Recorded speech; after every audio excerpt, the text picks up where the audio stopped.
Shivi, you recently asked me a question that Prime Minister Modi had talked to his Council of Ministers and his MPs, newly elected MPs, regarding his expectations from them while forming the new government. Now you asked me, are these expectations, what he told to his ministers, the same as echoed by the Indian public?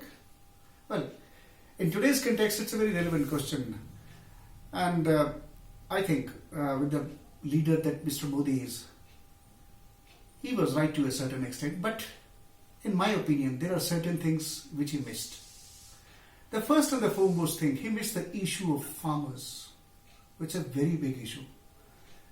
It's a very big issue. It's a very important issue because India is an agrarian economy. And farmers are the backbone of this country, of this economy. And they are the most harassed, stressed and depressed lot presently. Whether it is at the economic front or at social front, they face the brunt. Every time it is the farmer who has to pay. In my opinion, well, the government has not gauged this problem of farmers properly, and they have been coming up with very tentative and band-aid kind of solutions to wounds which require surgical intervention. For example, they have been coming up with debt waiver schemes or something. Let me tell you, Indian farmer is a very conscientious man, is an upright man. He does not want debt waiver. It is only when he is pressed back to the wall that he is looking forward to debt waiver kind of tentative schemes. Very unwillingly. I must say, the problem of farmers, in my opinion, is that a farmer buys all his raw material in retail. That means he has to pay very high for that.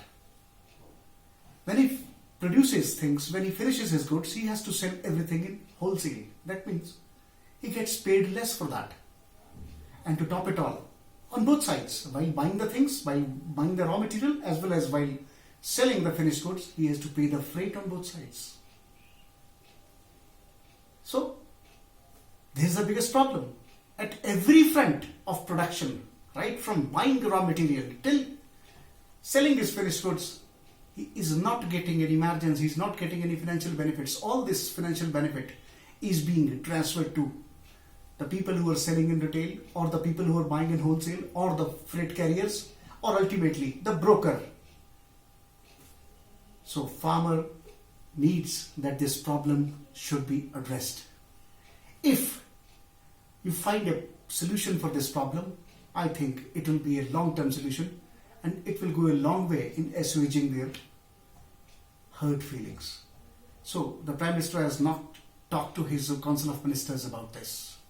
This was missing in his speech. The next thing, the Prime Minister never talked about a very big issue of tolerance. Today, what is lacking in this country? This country has a long history. And there is a very, very, very strong fiber of brotherhood, peaceful coexistence, mutual respect to all religions, communities.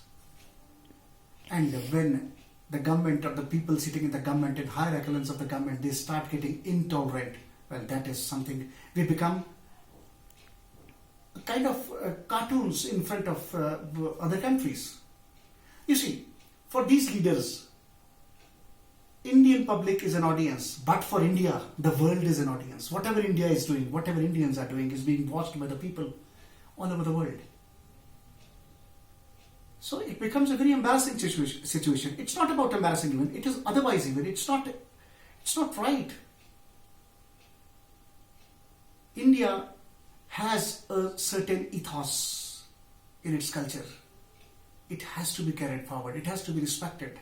So tolerance is a very big issue. It's a bouquet. It's a bouquet of flowers where many people, many religions, they coexist together. So that has to be respected. Prime Minister should have told his people, his ministers, to be vigilant on this particular issue, to be cautious of this issue. Because it's a very big issue and really it's hurting this country like anything. The third thing, Prime Minister never talked about the growing gap between the bourgeois, the rich class, and the lesser people. The people who are not earning much. The gap is growing. He should have told these people to come up with novel schemes. Schemes not from outside the box or something. No, everything is inside the box. You got to look into the box. Got to dig deep. Look into the box. Find things. Come up with solutions. He never gave them a roadmap or something, and these are the things that you have to do or something. But this is what I personally feel. The other thing, apart from this, I feel the Prime Minister must chart out a training program for all his MPs and ministers. Just like other officers, just like other people, they also need upgradation. They also need. Nobody is upgrading themselves. They just win, they just come, and then they just start enjoying, this newfound power or something. They don't come up with novel ideas. They don't know how to connect with people. Just gathering votes is something different. Connecting with people on daily basis is something different. Come up with novel ideas. You got to train these people, upgrade them. So training has to be imparted to them on regular basis. The other thing, I'm reminded of an example of Lee Kuan Yew, the erstwhile Prime Minister of Singapore. He was a transformational leader. 30, 40 years ago, Singapore was a very pathetic kind of a hamlet which was very poor in natural resources. It had a very poor harbour. No ship used to come there.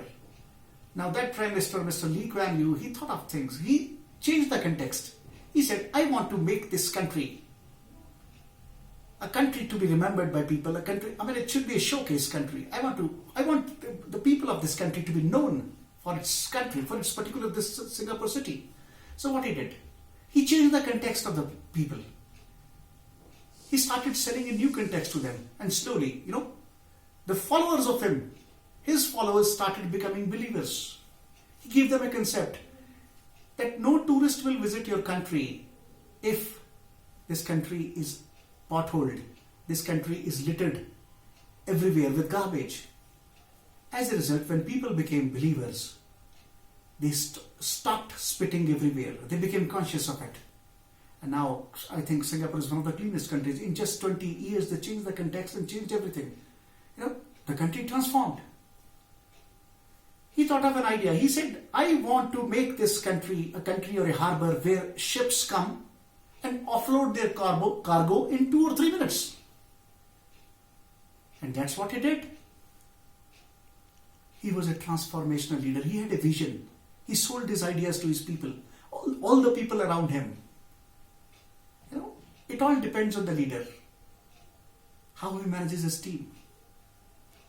So, an example should be taken from Mr. Lee Kuan Yew, and India should also go on a voyage. This Prime Minister and this Council of Ministers should also go on a voyage of transformational leadership.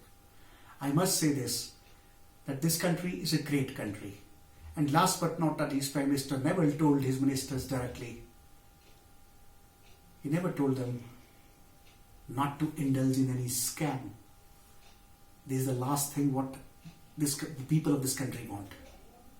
He should have been direct, point blank, and told them, I don't want anybody to be involved in any kind of scam. They need to be sensitized. The ministers need to be sensitized about it. Zero tolerance has to be there for that, and Prime Minister should have told them directly. And I think personally and precisely, these are certain expectations what the general public or the general Indian has from this government. Well, I am also reminded of one more point, and that is education, and employment.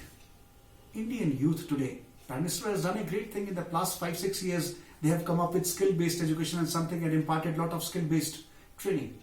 But the turnout of all these skilled people, is it matching the available employment opportunities? No, not at all. Rather, it is creating a frustrated force of people, So government has to come up trumps on this issue. It has to match,